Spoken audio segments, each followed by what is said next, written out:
جرأت کا نام ہے دیوبند والی، عالی مقام ہے دیوبند۔ انشاءاللہ اللہ کے راستے میں سر کا خراب کرنے کا سوال نہیں۔ سالمہ بن ابی حاتم ایک صحابی تھے، بعد میں لکھا ہے کہ یہ بات منافق ہوتی ہے۔ اللہ کے رسول کے پاس آ کر کہنے لگا اللہ کے رسول میرے لیے دعا کر دو۔ کیا دعا کروں؟ فرمایا کہ میں مالدار ہو جاؤں،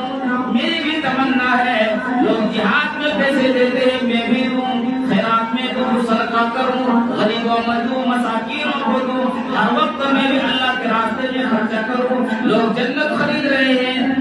میرا بھی دل چاہتا ہے، آپ میرے لیے دعا کریں۔ اللہ کے پاک نبی نے فرمایا او سالمہ، غریبی اچھی ہے، غریبی اچھی ہے، مالدار آئے گی، مالداری آئے گی، دوسروں کا حقوق بننے پڑے گا، تمہارے لیے غریبی ٹھیک ہے، لیکن فرمایا نہیں اللہ کے رسول آپ میرے لیے دعا کر دو۔ اللہ کے رسول نے ان کو بہت سمجھایا، لیکن بار بار اصرار کرتے رہا کہ میرے لیے دعا کر دو، میرے لیے دعا کر دو۔ اے میرے نوجوانوں، گھر کمی والے کا ہاتھ اٹھے اور اللہ قبول نہ کرے، اللہ کے رسول کے ہاتھ اٹھا، مانگنے والا رسول اللہ، دینے والا اللہ، اس سے اچھا مانگنے والا کوئی نہیں، اللہ سے بہتر کوئی دینے والا نہیں۔ اللہ کے رسول نے فرمایا اللہ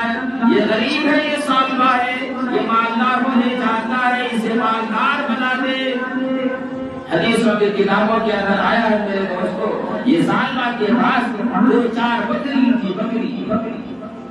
اتنی برکت ہوئی کہ ان کے جو مکان تھے وہ 3 مرتبہ بڑا کیا، پھر رکھنے کے جگہ نہیں ملی، پھر بڑا کیا، یعنی جو بکری سال میں 1 مرتبہ بچہ دیتا تھا وہ سال میں 3 مرتبہ بچہ دینے لگا۔ اللہ کی قدرت، جو بکری 1-2 بچیاں لاتے تھی وہ 4-5 بچے لا رہے ہیں۔ اب جو مال آ گیا تو آہستہ آہستہ کیا ہوا، ان کی نماز جماعت چھوٹنے لگی، اور پھر آہستہ آہستہ ایسا ہوا کہ صرف فجر میں آتے تھے اور عشاء میں آتے تھے۔ اب اللہ کے رسول کی دعا قبول ہوئی، اتنا مال بڑھا کہ سالمہ کا مال مدینہ شہر کے اندر بٹھانے کے رکھنے کی جگہ نہیں ہے، اتنا اللہ تبارک و تعالیٰ نے مال کے اندر برکت دیا۔ یہ مدینے سے باہر چلا جاتا ہے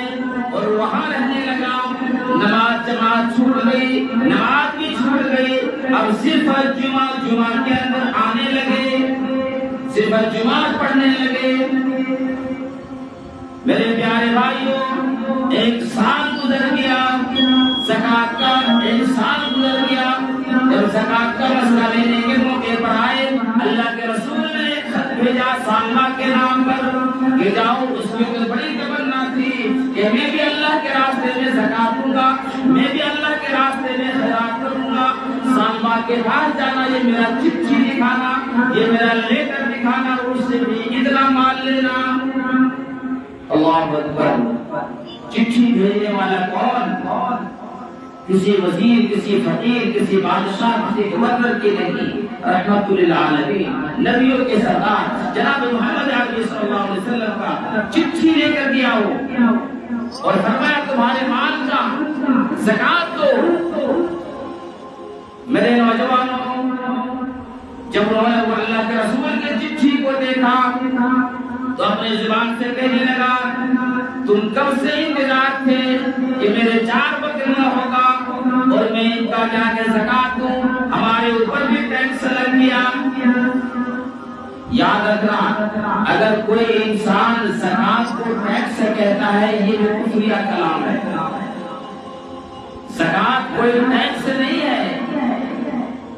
انہوں نے ایسا وقت دیا کہ جاؤ، ابھی اس مال میں، ہمارے اس مال میں تمہارا کوئی حصہ نہیں ہے، سالمہ نے کہہ دیا جاؤ ادھر ادھر پھرو، اور کسی کے پاس تم کو لینا ہے میں سوچ کر بتاؤں گا۔ میرے نوجوانوں، وہ صحابی جو زکات کا مال لینے کے لیے گیا تھا ابھی واپس اللہ کے رسول کے پاس نہیں آئے، لیکن وہ آسمان والا صحابی تشریف لے آئے، جبریل امین آ گئے اور وہ کہنے لگے وَمِنْهُمْ مَنْ عَاهَدَ اللَّهَ لَئِنْ آتَانَا مِنْ فَضْلِهِ لَنَصَّدَّقَنَّ وَلَنَكُونَنَّ مِنَ الصَّالِحِينَ۔ اللہ نے فرمایا بعض لوگ یہ کہتے ہیں کہ اگر اللہ تبارک و تعالیٰ کا میرے فضل ہو جائے گا، اگر اللہ تعالیٰ مجھے رحمان دے دے گا، میں بہت دوں گا، سب کو دوں گا، خیرات کروں گا، لَنَصَدَّقَنَّ وَلَنَكُونَنَّ مِنَ الصَّالِحِينَ، اتنا مال دوں گا کہ میں بھی نیک لوگوں میں شامل ہو جاؤں گا۔ اللہ نے مال و دولت دے دی، مال و دولت دے دی۔ اب صحابہ کرام بیٹھے اور جبریل نے جب یہ آیت لے کر آئی، اللہ کے رسول نے فرمایا سالبہ میں تو ایک پہلے کہا تھا، سالبہ تو ہلاک ہو گیا، خود برباد ہو گیا، خود تباہ ہو گیا۔ میرے عزیز دوستو، صحابہ کو آپس میں ایک دوسرے سے بہت محبت پیار تھی۔ جب اللہ کے رسول کی زبان سے یہ سنا کہ سالبہ ہلاک ہو گیا، سالبہ تو برباد ہو گیا، سالبہ تو مارا گیا، اللہ کے رسول کے پاس سے صحابی اٹھتا ہے اور وہ سالبہ کے پاس جاتا ہے اور فرمایا او سالبہ، تو نے آخر کون سی گناہ کر دی، تو نے کون سی ہلاکت، تو نے کون سی تباہی کر دی؟ میں نبی کے پاس صلی اللہ علیہ وسلم کی زبان سے سن کر آیا ہوں، یہ سالبہ تو ہلاک ہو گیا، سالبہ تو مارا گیا، سالبہ تو برباد ہو گیا، تیرے بارے میں قرآن کریم نازل ہو گئی، آخر تو نے کیا گناہ کیا؟ پھر اس کی سمجھ میں آئی، اوہو، فرمایا مجھے تو جو بکرا تھا میں تو بک دیا، مجھے تو بکرا تھا وہ بک دیا، ابھی میرے نوجوان اور ایک بکری میں دینے کے لیے تیار نہیں تھا، ابھی وہ سارا کے سارا ریوڑ لے کر اللہ کے رسول کے پاس تشریف لایا اور فرمایا کہ اللہ کے رسول میں غریب ہی اچھا تھا، یہ مالداری نے میرے دماغ خراب کر دیا، یہ سارا کے سارا بکری، یہ سارا کے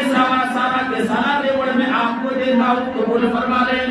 رحمت للعالمین ہونے کے باوجود بھی، طرح طرح کی پریشانی آنے کے باوجود بھی، کبھی بھی اللہ کے رسول صلی اللہ علیہ وسلم نے اف نہیں کہا، لیکن فرمایا سالبہ پرے ہٹ جا،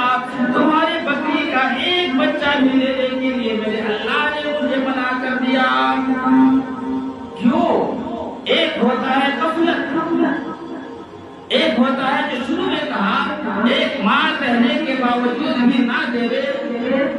وہ کافر نہیں ہوتا ہے، فاسق ہوتا ہے، لیکن انہوں نے اس مال کو زکات کو ٹیکس بتا دیا، تاوان بتا دیا،